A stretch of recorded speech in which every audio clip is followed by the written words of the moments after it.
Bapa Surgawi, kami berdoa kepadamu, urapi kami semua, buat kami mengerti kebenaran firman Tuhan. Jangan sampai ada satu perkataan pun yang hilang. Tapi biarkanlah kebenaran firman Tuhan menjadi hidup dalam batin kami. Urapi kami Tuhan, biarkan kami bersama-sama membahas tentang Hawa, seorang yang mengalami pemulihan pertama di hadapan Tuhan. Anugerah yang hilang dalam hidupnya, Tuhan kembalikan. Dan dia mengalami anugerah di hadapan Tuhan yang mengubahkan hidupnya. Pakai kami pada malam hari ini untuk sharing bersama.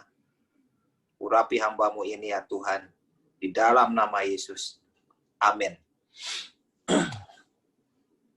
Baik, tentang Hawa kita semua tahu bahwa Hawa adalah seorang wanita yang pertama yang diciptakan Tuhan, dan wanita ini sekalipun dialah orang pertama yang jatuh, tapi dia juga orang pertama yang dipulihkan. Dan Hawa juga adalah seorang yang punya pengalaman perjalanan sendiri dengan Tuhan. Jadi semata-mata bahwa wanita yang namanya Hawa ini memang keren ya kalau menurut saya ya, setelah saya dalemin. Dulu waktu masih kecil dengar khotbah tentang Hawa, kesannya ada satu gambaran bahwa gara-gara Hawa lah kita banyak menderita. Tetapi setelah saya mengerti kebenaran firman Tuhan, saya mengalami perjalanan sendiri dengan Tuhan, saya mengerti bahwa Hawa itu orang yang keren, orang keren pertama sebenarnya. Dan itu bisa melampaui suaminya. Jadi ada perempuan-perempuan yang kita tahu bisa melampaui suaminya. Walaupun suaminya ditetapkan sebagai kepala baginya, tapi ada perempuan-perempuan yang mengalami anugerah Tuhan dalam hidupnya, mengalami banyak hal yang membuat dia bertumbuh di hadapan Tuhan. Dan itu Hawa ini sangat bagus sekali. Kita mulai dengan penderitaan pertama yang dialami oleh Hawa. Diambil dari Kejadian 3 ayat yang ke-8. Kejadian 3 ayat 8 berkata, ketika mereka mendengar bunyi langkah Tuhan Allah yang berjalan-jalan dalam taman itu pada waktu hari sejuk, bersembunyilah manusia dan istrinya itu terhadap Tuhan Allah di antara pohon-pohonan dalam taman. Ayat ini bercerita tentang rasa bersalah yang dimiliki oleh Adam dan Hawa karena mereka melakukan sebuah kesalahan. Dan kesalahan itu sangat fatal. Dan itu yang membuat mereka mengalami konsekuensi dari kesalahan. Dan sekalipun konsekuensi mengalami kesalahan, Hawa lah orang yang paling menderita dibandingkan dengan Adam, karena dia tinggal bersama dengan suaminya dan suaminya terus menyalahkan dia. Itu yang membuat Adam semakin menderita, membuat Hawa semakin menderita. Jadi kehilangan pertama yang dialami oleh Hawa itu adalah kehilangan hubungan yang sempurna dengan Tuhan. Itu kehilangan pertama yang benar-benar membuat dia sangat menderita. Dan itu membuat Hawa tidak bisa seperti dulu lagi. Setelah kehilangan yang pertama, disusul dengan kehilangan yang kedua, yaitu adalah kehilangan hubungan dengan suaminya. Jadi, sebagai seorang penulis, saya suka ngebayangin bahwa Hawa itu melihat suaminya suka memandang di mana daerah Taman Eden itu berada.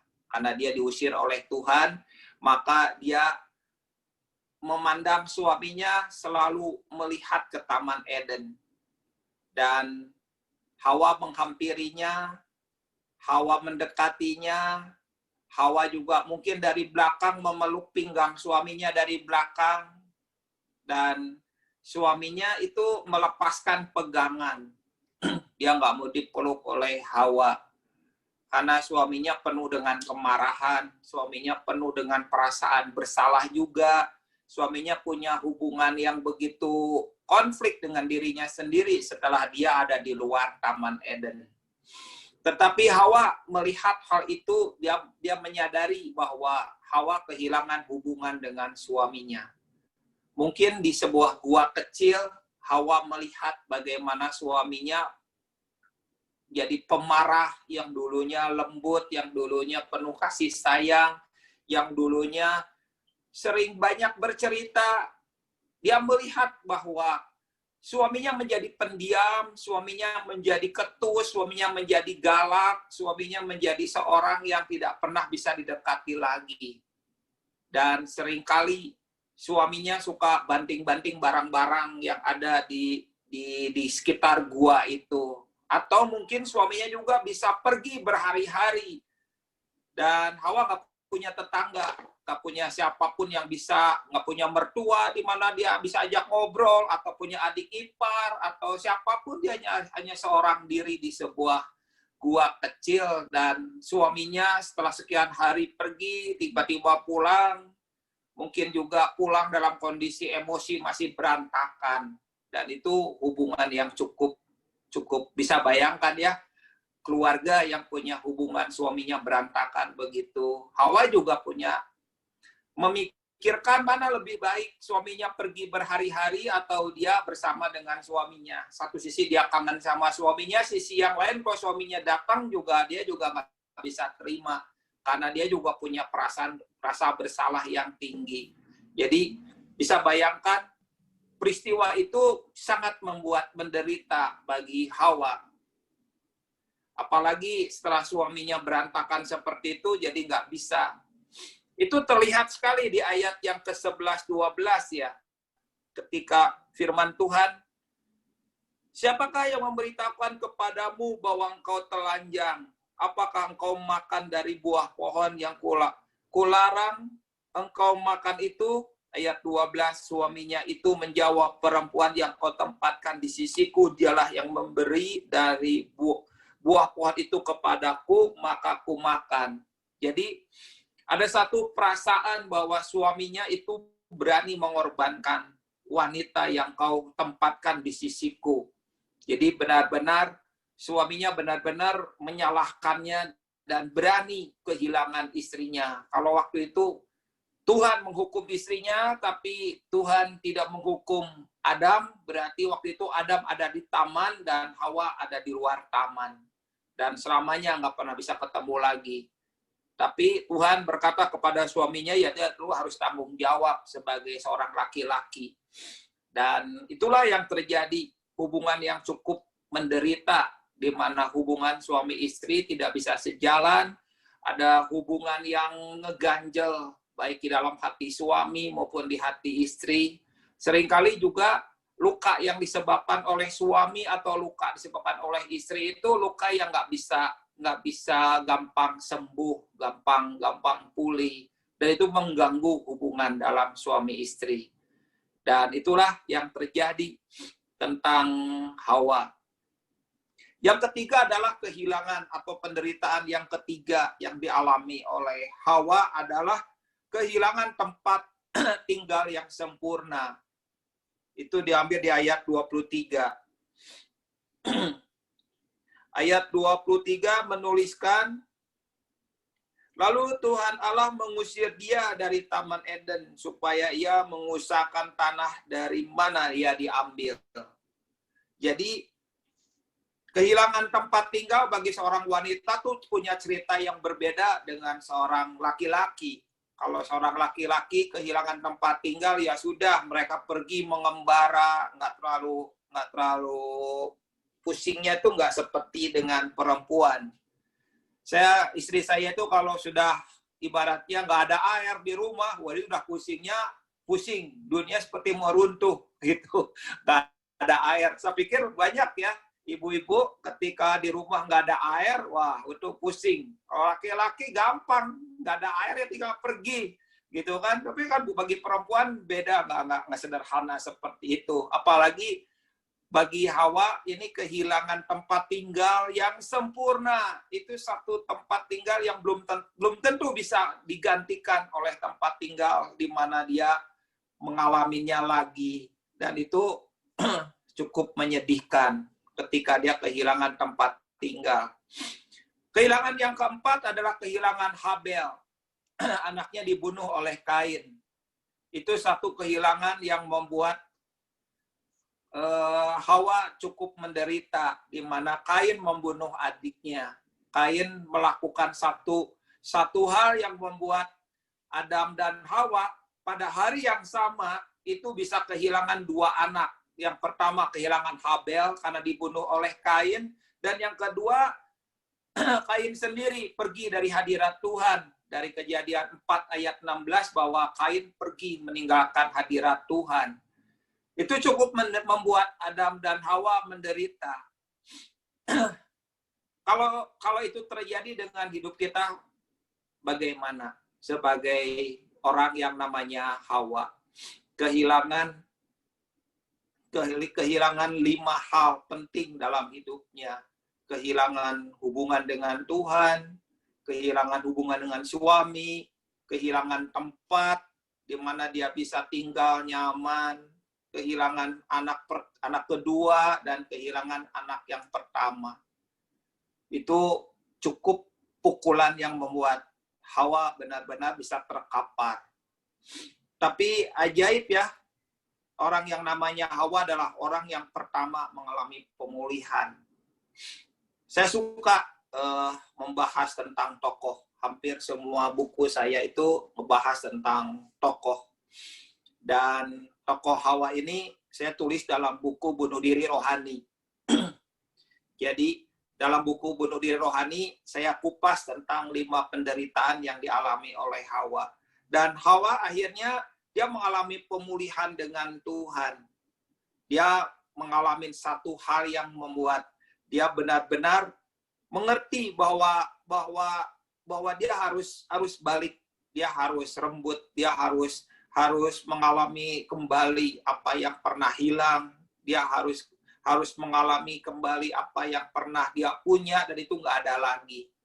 Jadi kehilangan itu berita yang benar-benar melukai bagi seorang wanita.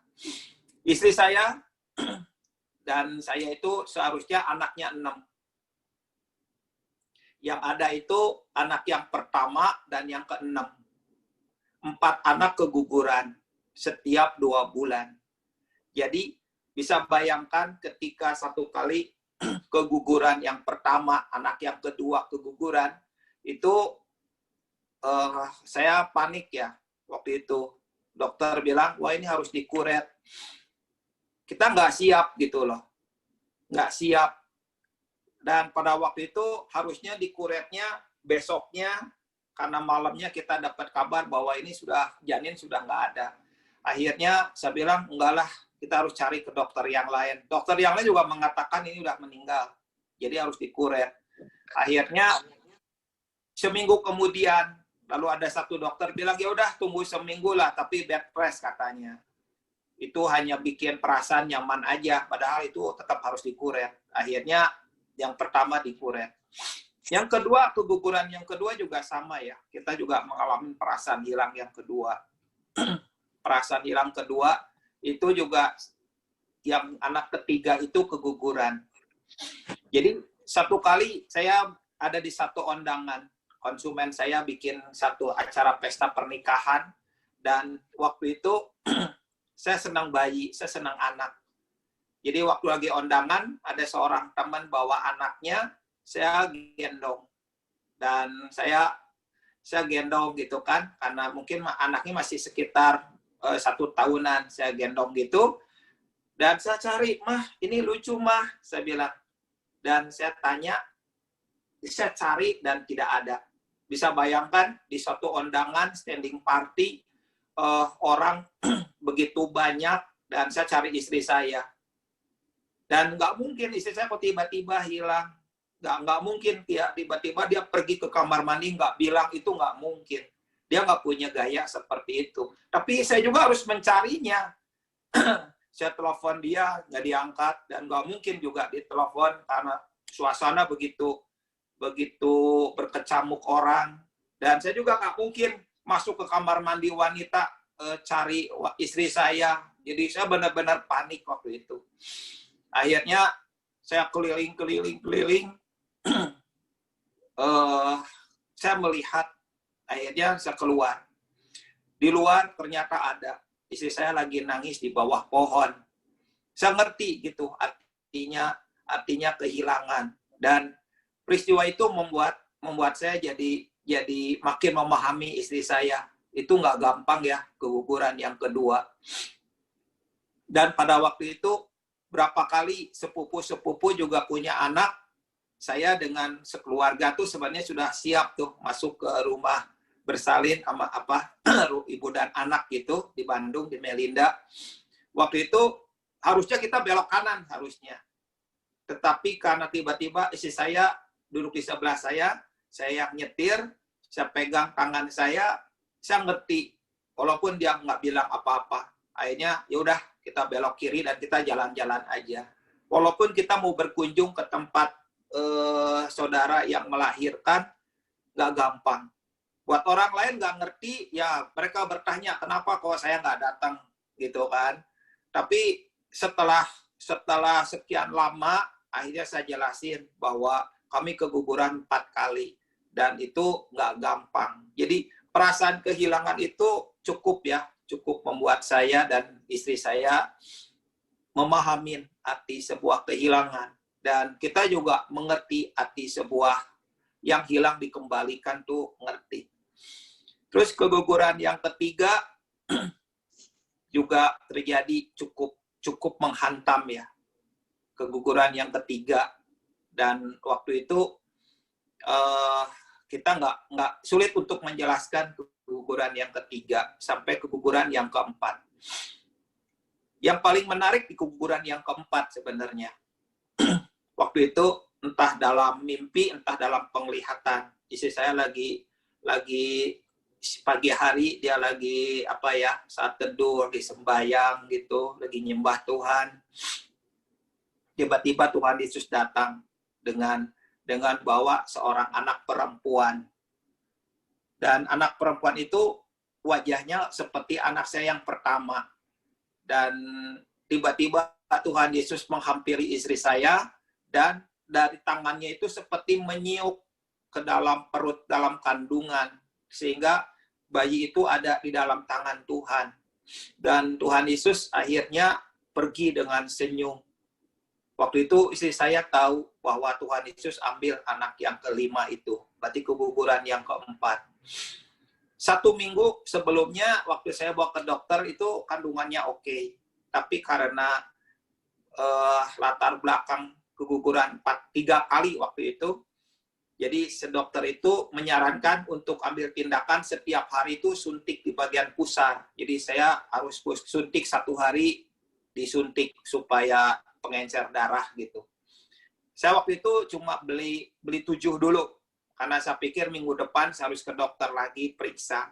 Dan sampai ke dokter waktu itu dokter bilang kandungannya ini udah nggak ada.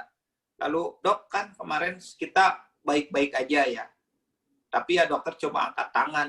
Ini nggak tahu apa yang terjadi. Sejak itu bisa bayangkan pada waktu itu dokter malam hari ya, sekitar 1:30 malam. Kalau 1:30 malam, jarak antara rumah saya dengan dokter itu sebenarnya kalau pada jam 1:30 malam itu mungkin sekitar 15 menit itu nyampe sebenarnya. 15-20 menit. Tapi karena berita keguguran yang keempat kalinya itu membuat saya nggak bisa ngomong ya. Jadi perjalanan malam itu saya nggak bisa nangis, saya nggak bisa ngomong. Istri saya juga sama.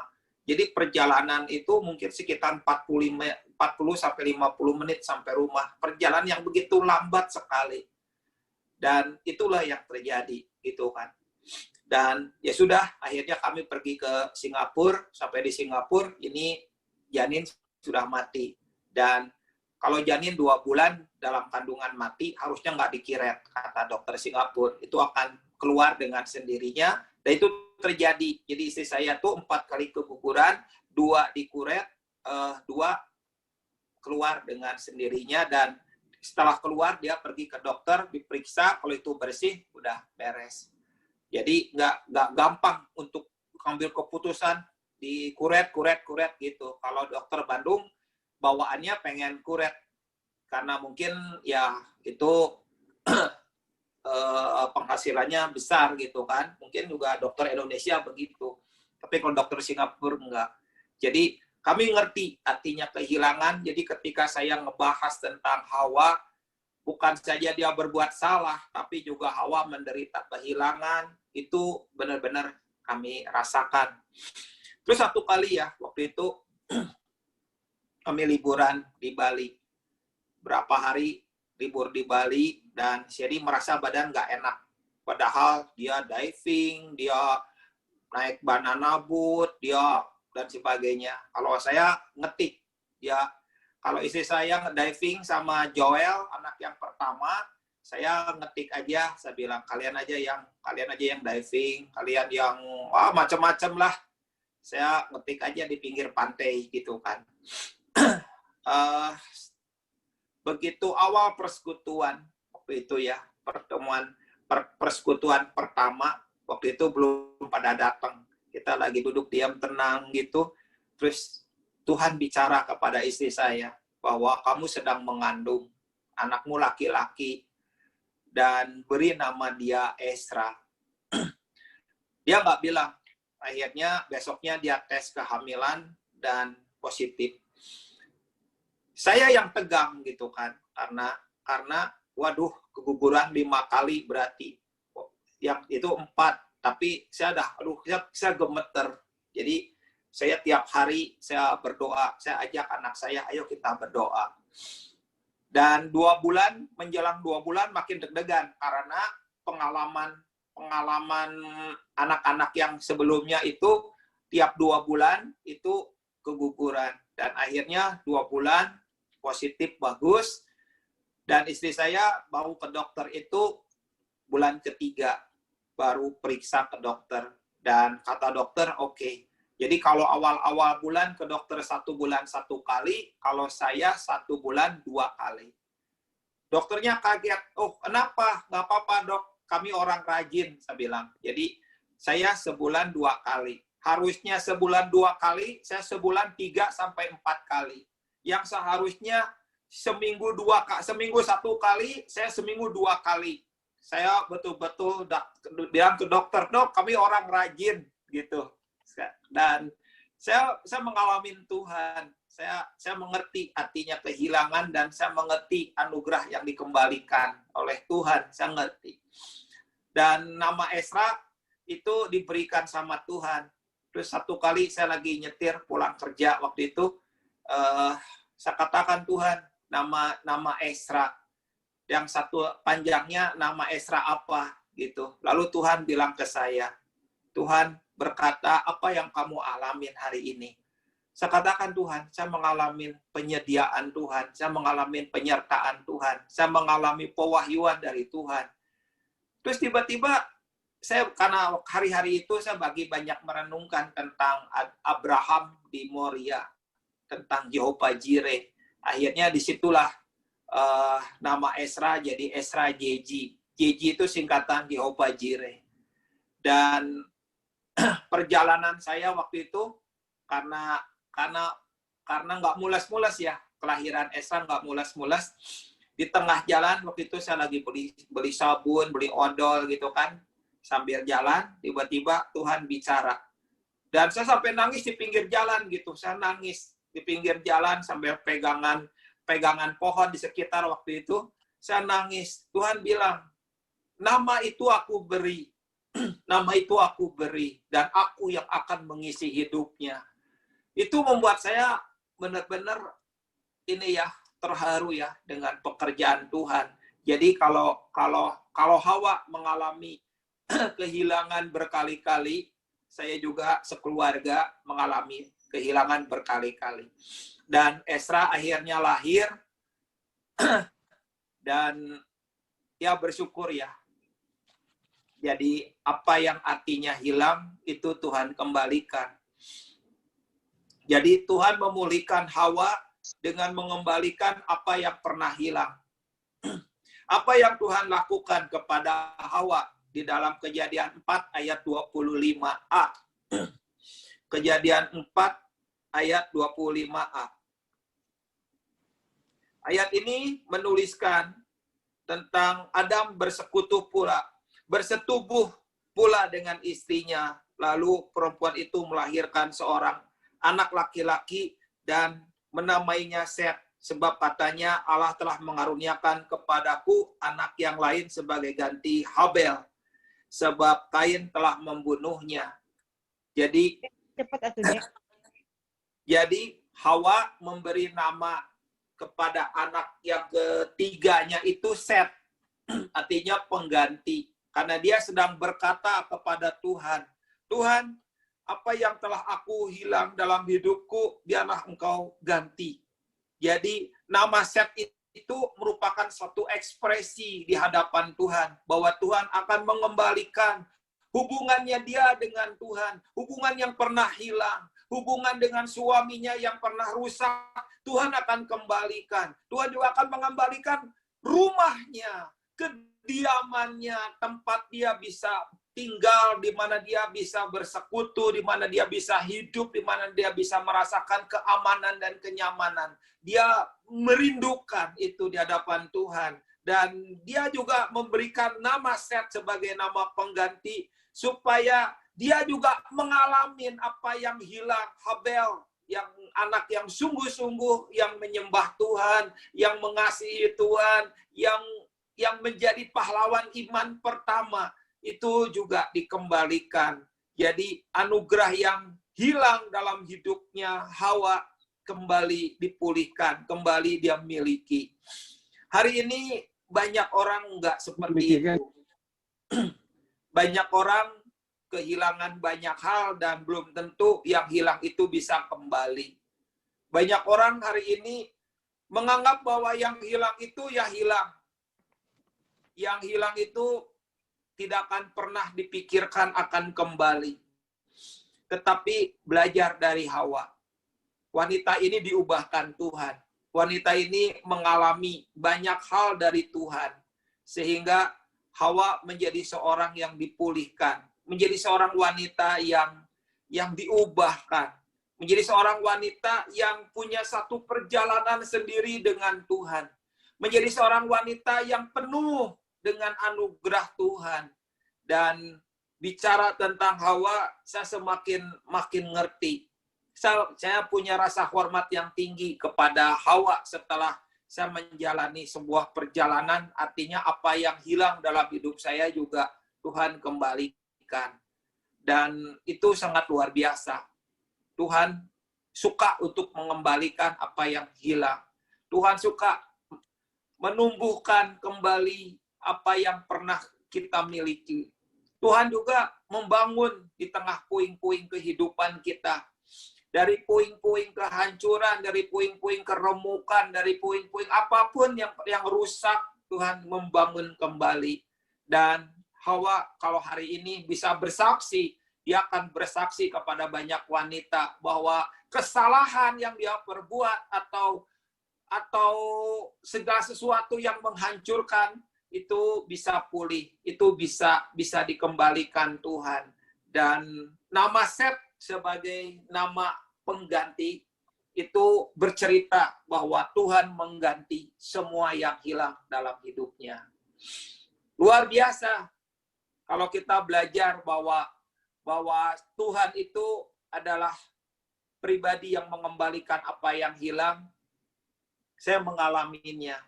Dan cerita tadi tentang anak yang keguguran 4 kali, itu cerita yang cukup membekas dalam hidup saya.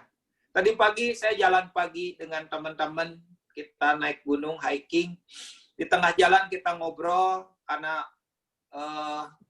saya memperkenalkan diri kepada mereka sambil kita kopi-kopi, sambil makan cemilan, bahwa kami itu punya anak 4 keguguran. Harusnya total jumlah anak kami 6.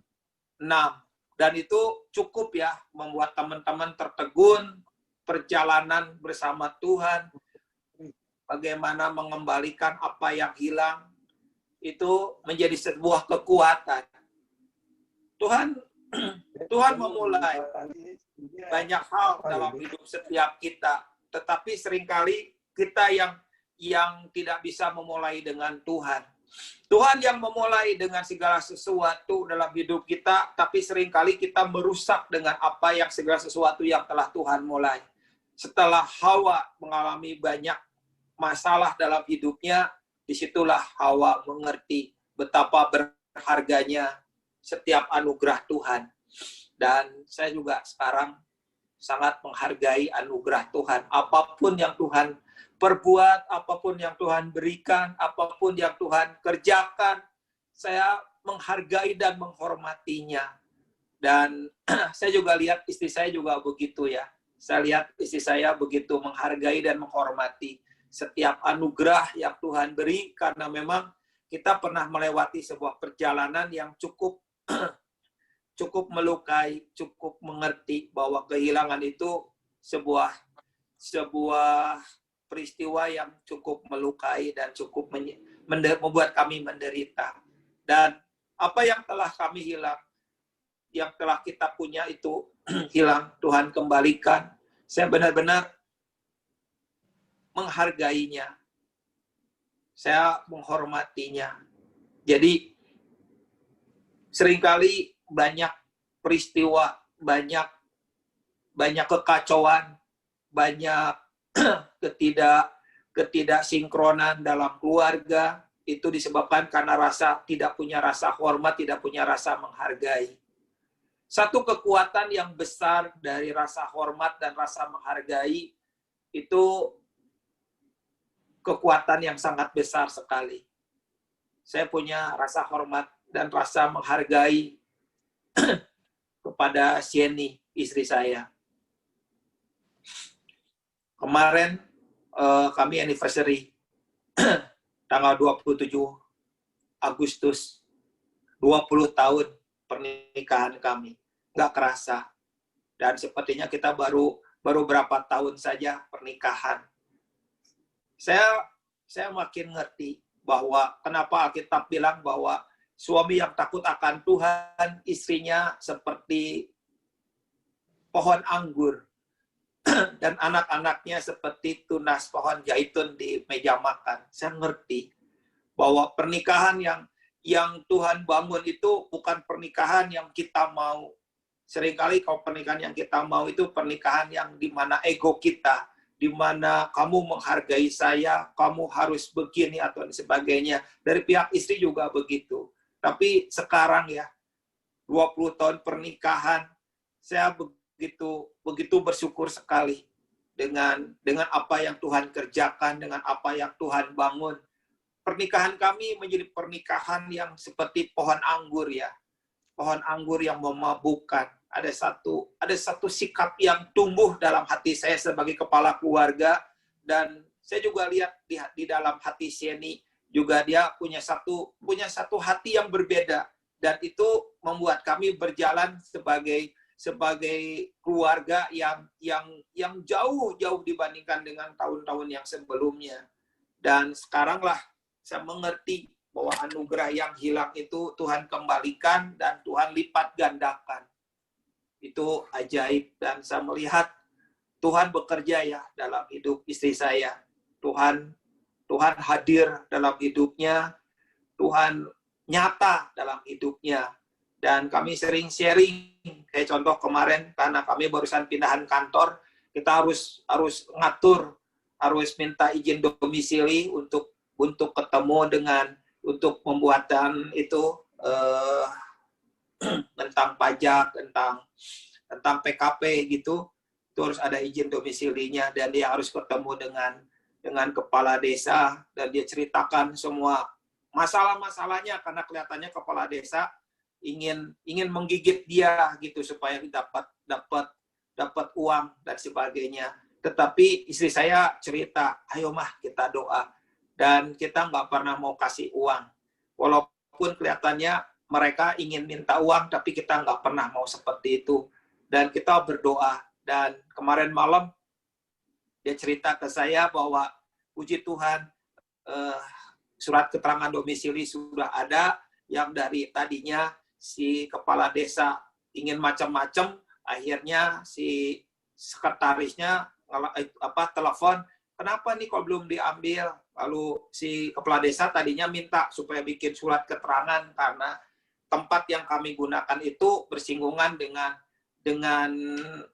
dengan tanah dari desa. Tapi istri saya jelasin semuanya.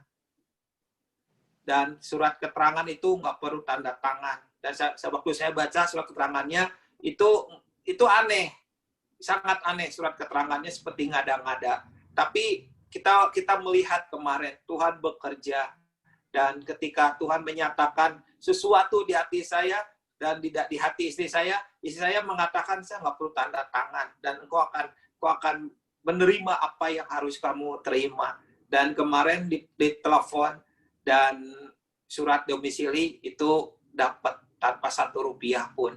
Saya melihat bahwa Tuhan bekerja dalam hati istri saya. Tuhan hadir, Tuhan muncul, Tuhan berkata-kata, Tuhan menyatakan diri, dan saya lihat istri saya dipimpin sama Tuhan. Ada satu bangga ya, saya melihat bahwa sebagai kepala keluarga, saya melihat punya istri yang dipimpin sama Tuhan, punya istri yang takut akan Tuhan, punya istri yang menghormati Tuhan, punya istri yang menghormati pernikahan, punya istri yang menghormati suami. Itu hal yang sangat mengagumkan. Karena begitu banyak sekali saya melihat ada istri-istri yang mengacaukan, istri-istri yang begitu manja, ada istri-istri yang tidak menghormati suaminya, bahkan dia mengata-ngatai suaminya atau membicarakan, ngomongin suaminya di belakang kepada teman-temannya, kepada banyak orang, dan banyak hal. Tapi saya lihat bahwa istri yang takut akan Tuhan menghormati suaminya, tidak mengatakan kelemahan dan kesalahan suaminya kepada banyak orang. Rasa hormat kepada suami, rasa hormat kepada pernikahan, itu membuat Tuhan bekerja dalam pernikahan dan dalam rumah tangga itu. Amin.